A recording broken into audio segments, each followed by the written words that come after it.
Hi, I'm Dr. Jones. I'm a board-certified pediatrician specializing in Black health and wellness. For infants and school-aged children, it is common that in the fall and winter months, they can have what is called a recurrent cough.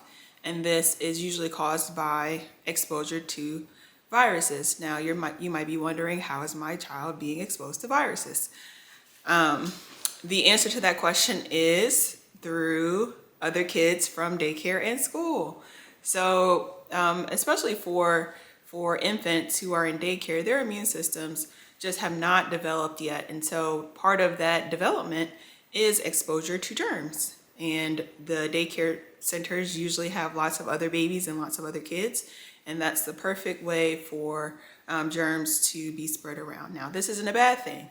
In the same way that your child is gaining weight, your child is getting taller, your child is learning new words, their immune system has to grow in the same way.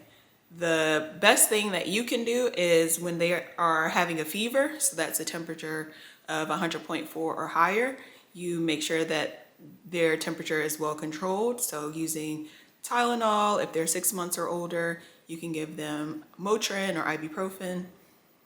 Doing that every 4 to 6 hours will keep them comfortable. When they're comfortable, they're more likely to drink fluids, which will prevent them from becoming dehydrated. Dehydration is the #1 reason why kids go to the hospital when they have, viruses that cause the common cold or the flu, and even COVID. So the best thing that you can do is what we call supportive care, and that's one, like I said, giving Tylenol or Motrin if your child is 6 months or older. They're old enough for a Motrin. You can also make sure that they're well hydrated. So Pedialyte, you can give them water. You can give them juices, but the sugar in juices tend to further dehydrate your baby if your baby is already dehydrated. And so you probably want to steer away from the sugary beverages. If your child is not eating, that is okay. Usually, if you think about when you're sick, you don't have the best appetite.